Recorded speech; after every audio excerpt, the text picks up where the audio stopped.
So we've learned so far that the foundation of Mexican flavors heavily relies on the chilies. And after you've done cleaned, toasted, prepped, rehydrated, reconstituted, whatever, you're left with a delicious sauce that you can use to make your pozole, menudo, whatever the case may be. But you're left over with the skins if you've strained it for your sauce, right? So you've packed a lot of flavor into this chili mix, but you still got a lot of flavor left over in those skins too. So today, we're gonna make our own chili powder that can beat any store-bought any day. Let's check it out.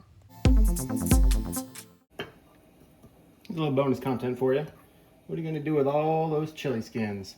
Well, I actually had a really good idea posted in the comments of my other chili video, and they had recommended that you dehydrate them and grind them into your own chili powder.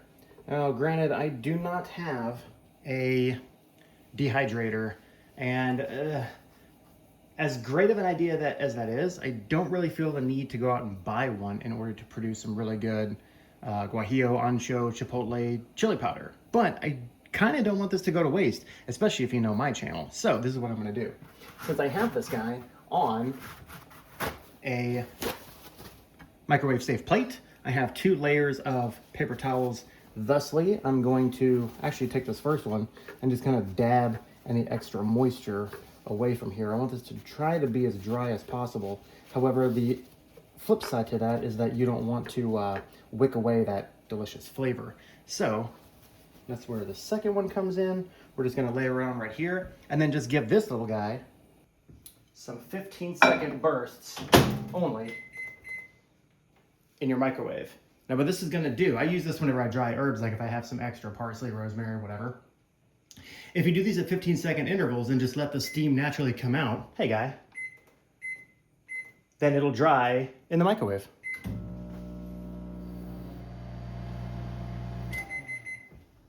Now after the 4th or 5th time, whoo, it should get mighty steamy in there. And that's good because that's the excess moisture wicking away from your stuff.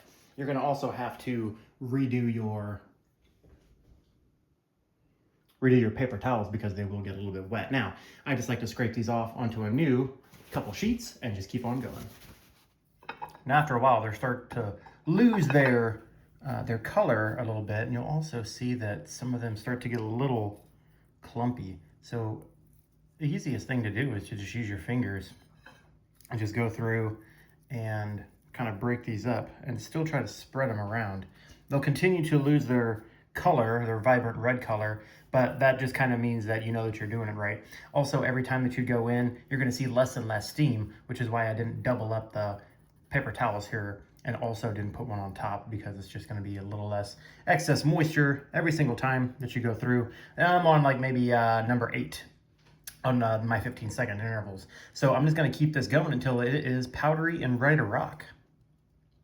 And if you don't want to go through a plethora of paper towels, as you may deem it wasteful, just use a kitchen towel. Perhaps you can also use a reusable cotton one. That would be easily, well, sacrificial for one, because it's probably going to be stained red. And unless that's your motif of your kitchen, then by all means, double whammy. At this point, it's noticeably less vibrant and crunchy. I think I've probably run through there maybe 15-second intervals. So then the last time that I pulled it out as well, there was no steam coming off of this, and this thing still relatively dry. Now, whenever you do this the first couple times, you'll notice that like they will clump together like this, but then it'll also just kind of like stick to the thing, as you saw in my earlier section there. So you might lose a little bit of a bouillonness, but if you don't have a dehydrator and you don't want to waste your energy in your oven, I think this is a really viable option. And it took me all of about maybe, what, a few minutes? So that's pretty nice.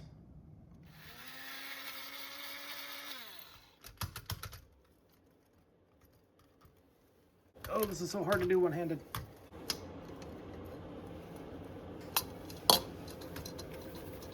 Yeah, that's not nothing.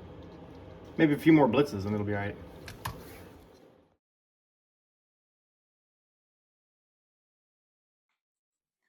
All right, that's pretty much it. Now you got your powder as fine as you'd like it. You can also sift it. through a sieve or whatever, and then just take the bigger pieces and just blitz them in your spice grinder once again to get it to the consistency that you want. Now, one thing that I like to do with this is label it for one, so I know which chilies that I used to make the chili powder. And then also I like to reinforce the flavors two ways. The first one is to add a 4-2-1 mix of salt, MSG, sugar. You can omit the MSG if you want, but it really enhances along with the sugar and salt the remaining flavor that's in your guajillo or whatever chili powder that you make. Now, it is spent, right? Because you made your base for birria, pozole, menudo, whatever enchilada sauce.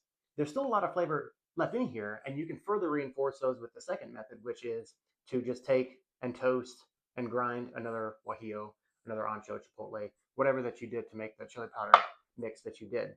And then at that point, you can put it on whatever you want. You can put it into guacamole, you can put it into your salsas, you can put it into pretty much anything.